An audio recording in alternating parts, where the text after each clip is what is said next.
Hello, everybody. This is Ryan over at High Carb Regenerator. Today, I have Victoria over at Nutrition by Victoria, and I just wanted to ask her a few questions. How she got started? Did she do raw? I mean, let's just get started here. So, welcome to the channel.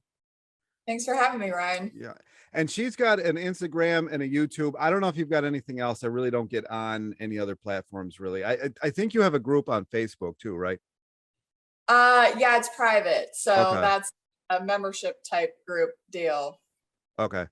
And how exactly did you get started on the vegan? That's the question I like to ask everybody because it's interesting to see where everybody came from. Yeah, so my journey dates back to when I was like in my late teens, early 20s, actually. I've always been really kind of interested in, well, I wasn't always interested in nutrition, but I had gained like the freshman 15 in college. And for the first time, I was like, whoa, like maybe I should look at what I'm eating. Like prior to that, I was an athlete heavily involved in playing basketball, and it just kept me really slim. I could eat anything I wanted, and I just like always had like a fit, lean body. But at the same time in college, I also developed like a lot of stomach issues. And so, I was like eating fast food, drinking a lot of alcohol, the typical things that college people do. And I took a step back and was like, okay, I need to change some things if I want to like keep like fit and healthy and good at my sport, because I was playing college basketball also. And I just wanted to feel better, help my gut out, things like that. So I did the typical, like cut calories, cut carbohydrates. I ended up like eating like a healthier diet in general, which was a good thing at the time. But I found it was really hard to like maintain. So I started like yo-yo dieting pretty much. And then I was like, I don't want to do this anymore. I want to find something that's a bit more sustainable. So I hopped on like the vegan train, also to like help my gut out, because I wasn't having any luck like eating a low carb diet. Like it pretty much like made things worse like after a while. So from there, I wasn't able to like, I was trying to be vegan, but I couldn't sustain it because I didn't know how to. I didn't know how to eat enough carbs, basically. Yeah. At that time, carbohydrates were demonized, and every single diet book that I read, like it was all low carb, low calorie. And finally, like I actually went raw vegan, but I went like low calorie, lots of fasting, raw vegan. I'll quote the Mucusless Diet Healing System book. I don't know if you're familiar with that. Everybody wants me to do videos on it. I'm just not terribly interested, honestly. It's basically like a low calorie, raw food, fasting, like Bible, basically. The guy that wrote it in like the early 1900s. A lot of people swear by it.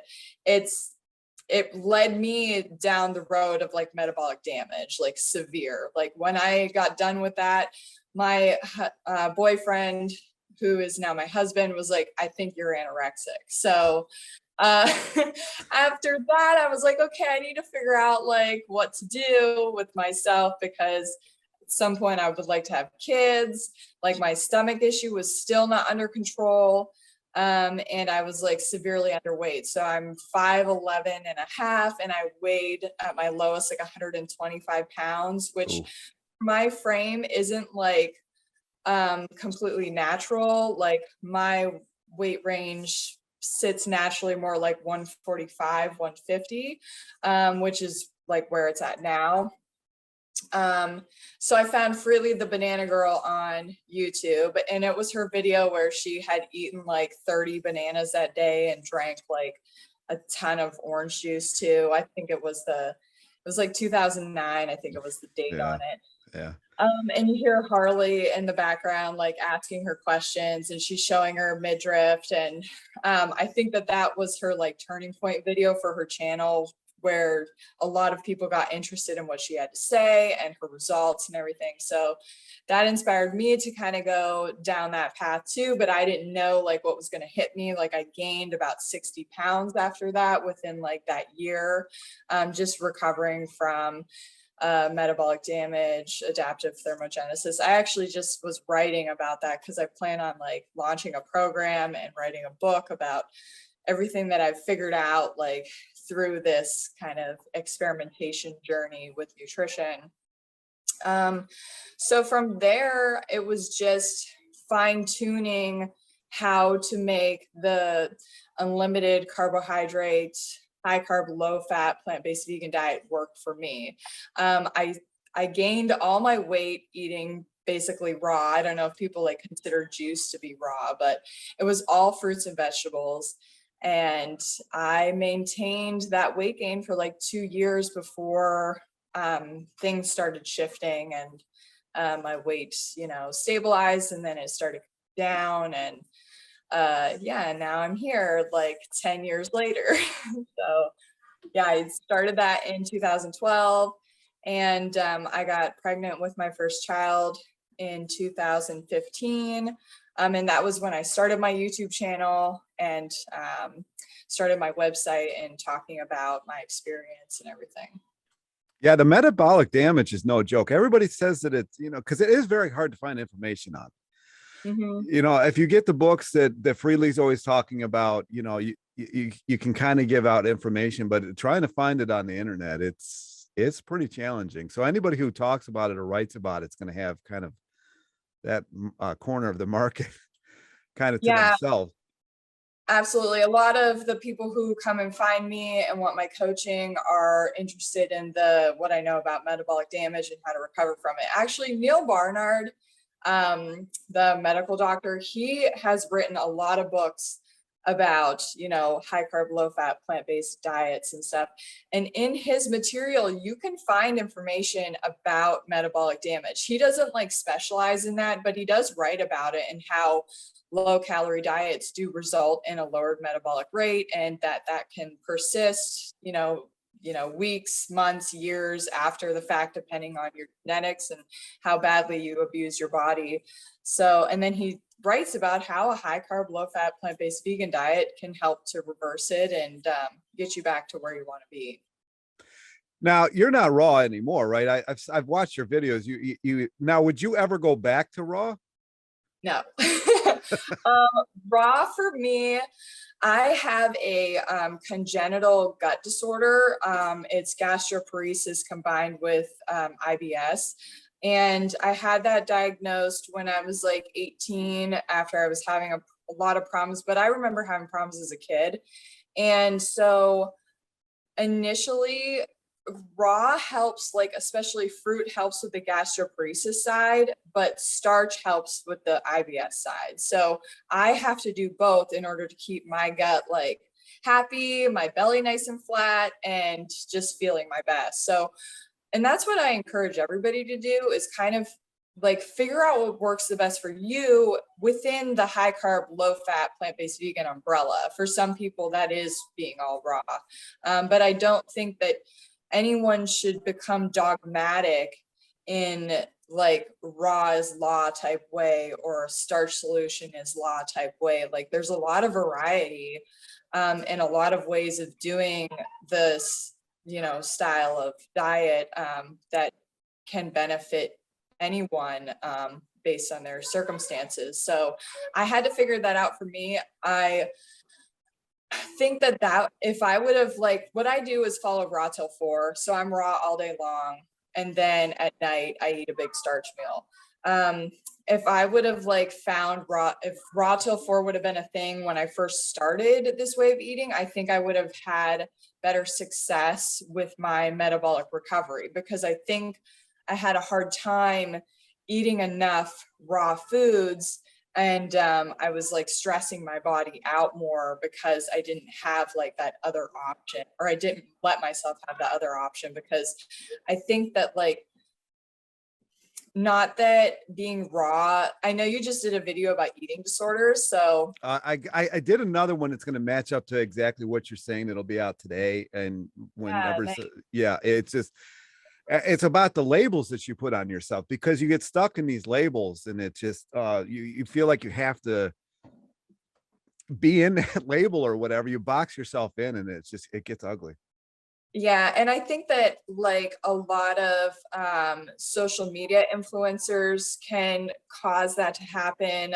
Like that, for me, it was the Mucusless Diet Healing System book made me think that eating starch was mucus forming and that it was going to be detrimental to my health. And so I stuck with that. But then, like, I have a master's of science degree in human nutrition and a bachelor's of science in biology. And I kind of had to like think about things logically with like my education and be like, there's not enough evidence to prove that this is a thing. And there's a lot of people like humanity has existed as long as we have because of starches. Like we've been eating them for so long, and they aided in our brain development because we finally had a consistent source of carbohydrates. Like that's what it all comes down to, whether you're getting it from fruits or from starches.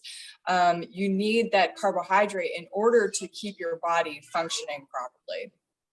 Yeah, and other than dates and a couple other things, I mean, what are you going to do in the winter if you don't live on the equator? What are you going to do? You know, you might have, what's that? I was going to say, and for myself, like I have some food allergies, like I have a mango allergy. So if I've watched these like survival shows That's with my tragic. husband, like Naked and Afraid. And there's like people who are like, they won't eat the meat, they're just like going to eat the vegetation that's available. I'm like, oh, that would be me. But then they just find like mango trees and stuff. And I'm like, I'd be so screwed because when I eat mangoes, like I break out this huge rash and it's just not pretty. And I found out the hard way. So. That is tragic. I'm sorry. That's like one of the No, they're best so foods. good. Is it just the skin? Because there's like latex in it, or I think it's because I'm highly sensitive to erythritol, which is like the compound that's found in poison ivy, and for whatever reason in mango, like I highly react to that, which it's contained in the mango. Because I do fine with bananas, papayas, like, and other foods that have similar qualities to mango, but yeah, I just can't do mango. that I feel bad. I really do. Like papaya, I could take that. They're not food to me. Like I just, anyway. What do you think? Do you think that you would have gotten out of the metabolic damage faster had you? I think you already answered this, but I really want. I'm trying to get to the bottom of this, because me being raw for so many years and still having issues, it just doesn't make sense to me. Do you think that somebody would get to the point where they wanted to be faster adding in starches? I think it depends on your situation, but there's like a line to it. So for myself, like when I was doing all raw, I was like getting a sufficient amount of calories in, but it was coming from like a lot of juice and like dried fruits and stuff like that. I wasn't doing any sugar at the time because that was not when like sugar was being promoted.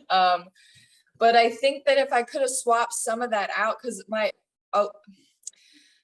fruits and vegetables are very calorically dilute. So you're dealing with like having to eat a lot of volume for a low amount of calories. So it looks like the ideal dieter's food, right? And they're healthy foods. You want to be able to eat them. And most people who eat a raw food diet are able to eat and have good quality fruit all the time, because that's what it comes down to calorie wise, is having enough fruit, right? Or you're going for like the nuts and seeds, which I personally can't like digest well, so I never got into that. So I was stuck with like the really high calorie density, like juices and dates and stuff like that, which I enjoy eating, but like I couldn't eat. I was eating a lot of it in order to make up for like the lack of calories I was able to get in from like the fresh fruits and vegetables, right?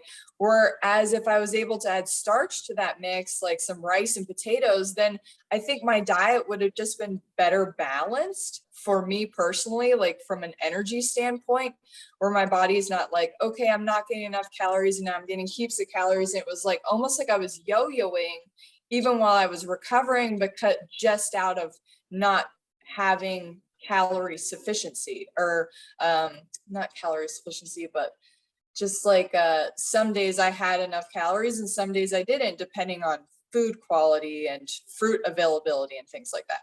So I think that like all the plant-based doctors in their methodology include fruits, vegetables, starches, and legumes. And there's a reason for that. And I think it allows somebody to eat enough calories, like without having to ever like shock the system metabolically because you don't have enough of something. So I think it was just based on like human evolution that these became like our primary foods. And then those are the foods that in all the studies done on plant-based diets have shown that they reverse like chronic health conditions and promote healthy weight loss. So I think that like eating raw foods is just one part of the picture, but in order for it to be sustainable, you have to add in starches.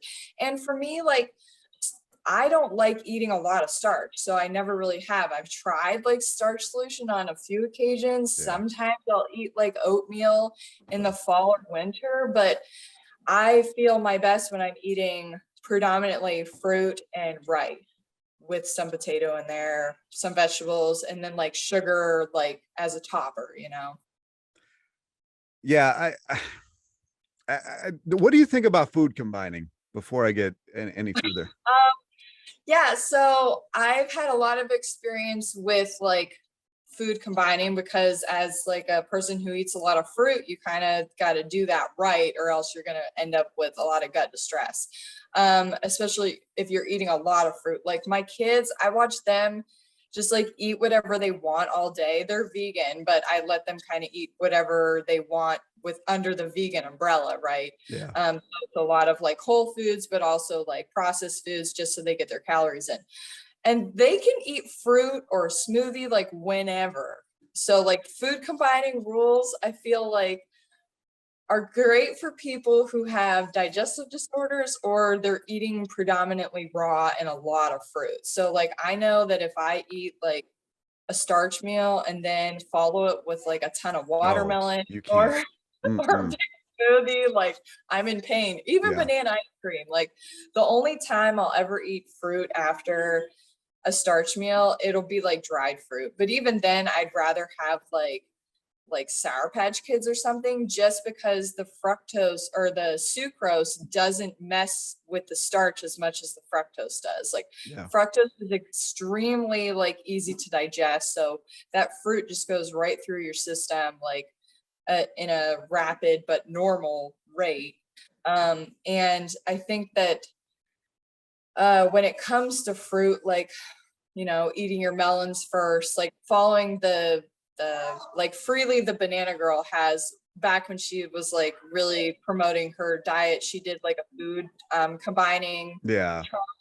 I think that that is great. Like, you know, but I have had like banana smoothies with some orange juice in them and strawberries, and I've been just fine. So I think that it really comes down to like not combining melons with certain things and, you know, figuring out what doesn't agree with your body is like the best method. And also like looking into food combining rules that are available online or through Freely, like yourself, to figure out what works the best.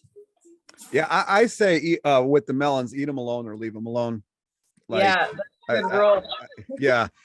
When we got started on this whole raw or just fruitarian or whatever it was, fruit really tasted a lot better than it does today. I don't know if you've noticed this. I don't know if you know the fruit that you eat has had this. I don't know how people could get away with this diet anymore. You know, like a raw vegan diet and not add in sugar. I mean, what are your thoughts on that one? Yeah, the whole time I've kind of been doing this thing, like I've never been able to stay like fruitarian without dates. Like I feel like I've always gotten good quality. I've ordered from farms and stuff, but like, I don't know. I found that I have to definitely eat seasonally when it comes to fruit. Like strawberries in the wintertime taste like crap, like fresh Yeah. ones. But strawberries right now taste really good. We just went picking strawberries, so kind of had a treat with that. But they were so much sweeter than like what I get in the store. But I was able to get like some good citrus this year, and I think that being like well versed in fruit, anyways, being really well versed in just like, you know, how to get ripe fruit is very helpful. Like I had a really good bout of citrus, but I was also eating it when it was in season. So eating seasonally definitely helps. But I remember fruit as a kid, like the strawberries were just so sweet. Like Yeah. everything just tasted better. And I didn't have a lot of sugar in my diet as a kid. But my mom definitely didn't restrict me, but I feel like when it came to fruit, like I just didn't need it. And so the whole concept of adding sugar to fruit now, I definitely do it when I can't eat it and that's all that's available. I try to get stuff that's sweet, but sometimes you just can't. I just did a video about sugar because I feel like people have to be, I have been like Goldilocks with sugar, like where I'm like, oh, it's too little, and then like, oh, it's too much. And I've spent a lot of time like having a lot of sugar in my diet too, and kind of like maxing that out to see what it would do, because Harley's always like, you know, more sugar, more ability to do stuff in life and as a parent, and trying to like run a business and just maintain, you know, my duties as a mom. I've like wanted to see how that would work out, and it all just came down to like I had to find my balance with sugar, because you can definitely, I don't want to say you can overdo it, but for me, like I can't recover.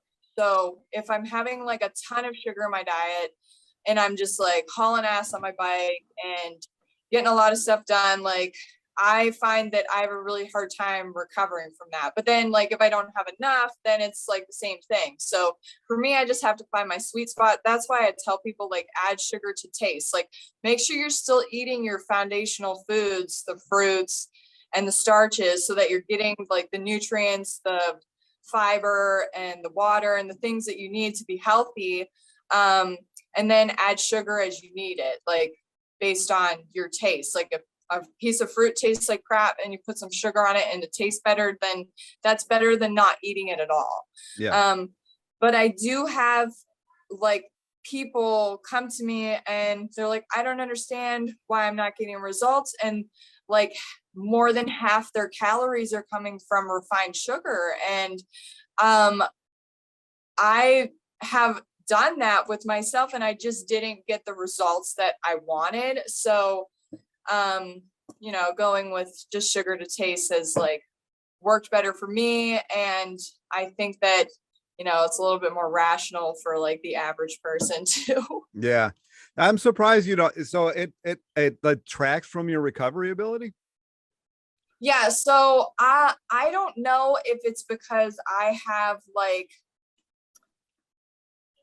as a parent, I'm not able to get the rest that I need, like ever, basically. Yeah. You probably need to sleep for like a whole week and just like not do a whole lot of stuff in order to get my like adrenal function at like a level where it would just be a lot easier to recover from like my bike efforts and stuff like that. What happened was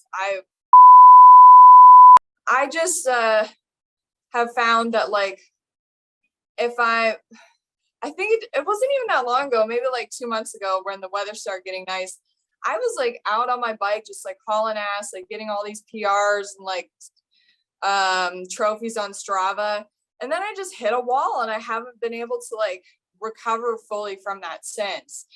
So now like when I go out on my bike, I still go out for like long rides and have gotten really good at like going up hills and stuff, but I just can't like punch it the way that I was. And it's because when I do, like, I suffer from that. And that's just because I can't recover. So Harley teaches sleep, water, sugar. Well, like for me, the rest part is always like not able to, you know, get it where it needs to be. And that's why I had commented to you like, oh, try to get to bed earlier or something. And you're like, Yeah, no, I it just saw doesn't it. work. It's Yeah. not going to happen. It's never a thing. I'm talking single digits. It's just never, I've never been able to get to bed early. Yeah. Yeah. Well, I mean, I go to bed when I can and then I get up early and it seems like it works out. Like I feel really healthy and I'm in a good place. Like I think in general, like on this lifestyle, you just have to figure out what your goals are and how to make that work for you. Like I can't live like I'm a teenager basically and just like ride my bike around all day and do all the things that I want to do. Yeah. I Yeah. just have too much like responsibility in other areas. But anyways, getting back to the sugar thing, like I definitely love having sugar in my diet and I eat like an unlimited amount of carbohydrates every day. But I think like if you are like having trouble like losing weight or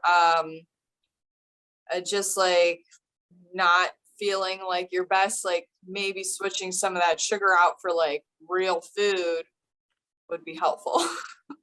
I've actually noticed the same thing because I've been out doing this delivery stuff, you know, trying to fill my time until the art comes back. And I've been trying to get too much in with sugar and it just doesn't work. Like it just, And I think it just comes down to like your body needs like real food. yeah. Like sugar is great as a supplement. Like that's what I call it. It's a supplement like to your diet. It's like the ultimate weight loss supplement in my opinion, because you take your meal of fruit and you put some sugar on top of it and bam, like you don't need to eat anymore once you're done with that fruit. Like you're more satisfied. You can go longer on that meal. So it really helps make like a raw diet, especially if you're trying to be raw, like more sustainable because you have a calorie source now that is like amplifying what's already in that fruit, you know? Yeah. So. Yeah. Yeah. I guess everybody's got to play with it. I know when I interviewed Durian Rider, he said that he just sips sugar water all day, but I don't think he just only eats. I mean, because he eats other stuff. And I think that's where it comes in with him, but I don't know. What are your thoughts? You know, another thing that you keep mentioning dates, I can eat an unlimited amount. I don't know how you are, but like I never get full off of dates. So I don't know how people have entire, I know Freely used to do that Daterade, but what are your thoughts on that? I can't do it.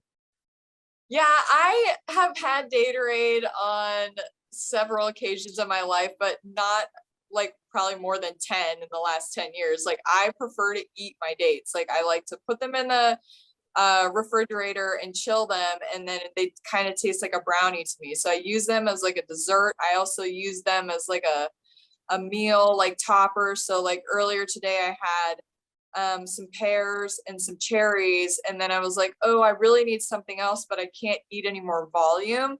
So I ate some dates and it completely like satisfied me and shut off like my hunger, and then I was able to just like get a bunch of stuff done. Yeah. So I don't like eat meals of dates anymore. I did in the past, but I just like don't desire to do that anymore. And I really think like getting back into like metabolic damage and like somebody's journey with their metabolism is it's a natural thing where I went from being like severely underweight and then gaining heaps of weight, and all of that changed like my hormone signaling in my body. So over time, like my leptin levels are just now so regulated that because I've been eating a consistent amount of carbohydrates every single day for 10 years, like my body just knows exactly what it needs. And then my appetite shuts off. So I used to be able to sit down and eat like a whole bunch of dates.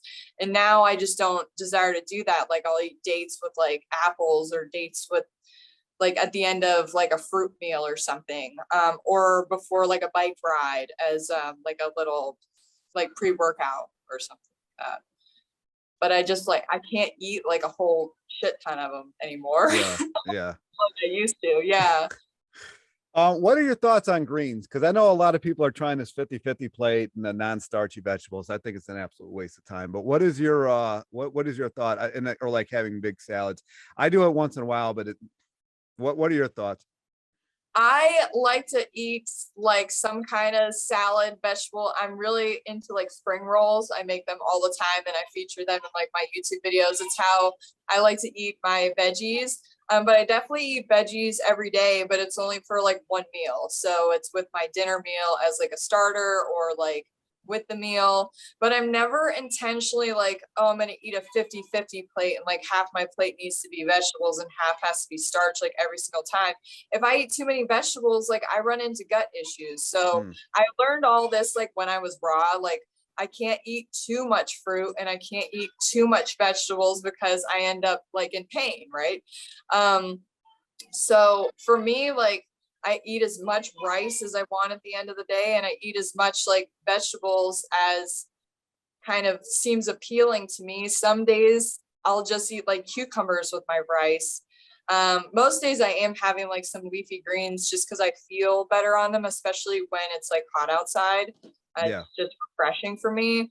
And I like the micronutrients I get from the greens, but like my intention is to just eat like intuitively, eat like, oh, this sounds good right now, like some veggie spring rolls. I'm never like, you know, you have High Carb Hannah and Plentiful Kiki, who are selling those like 50-50 meal plans right now that are 1,500 calories. And it's like, I highly doubt that those girls are able to do that every single day. Like those 1,500 calorie meal plans, 50-50 meals, at like adding cauliflower to your oatmeal. Like, are you Yeah, it's serious? terrible. They all look terrible anyway. They're all living on the stimulants too. I mean, Yeah. Or like I've seen video of Kiki and Hannah where, you know, they do their meal plan like during the week, but then the weekends like cheat days, you know, where they're like going out and drinking beers and eating like heavier meals. And actually, I've talked about this in my videos a lot, that Hannah has rebounded like a few times in the last 5 years at least, where oh, like more than that. Yeah.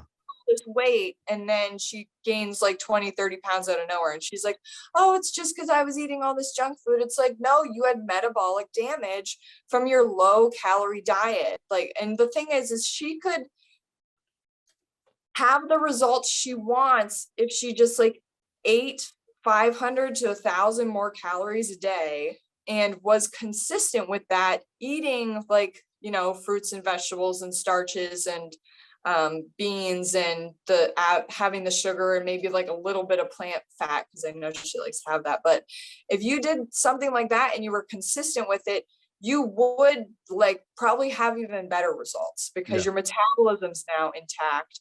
But it takes longer and no one wants to go through the rebound. No, it's terrible. I think I'm finally out of it, but I'm in it now. Yeah, it's not great. You know, and I could see why people would want to get out of it. Yeah. Once you program your body to store fat like that, and it happens every single time you carbohydrate restrict, you calorie restrict, your body thinks that, okay, now that I'm out of the restriction, I need to store fat for X amount of time because there's going to be another famine. Like that's what gets programmed. Like all the information that Harley has ever talked about when it comes to that stuff, like he's spot on. And I wish it was more like known, because all of these diets that people get sold create metabolic damage, which creates like, you know, clients for me. But at the same time, like how many people have to go through that in order to realize like that all those diets are the same. They're all just, you know, starvation based, and they're all creating metabolic damage, which creates, you know, big money for a bunch of industries. So it's all cycle. That's why they do it. Yeah, it's sad. It's hard to watch, especially with this keto thing.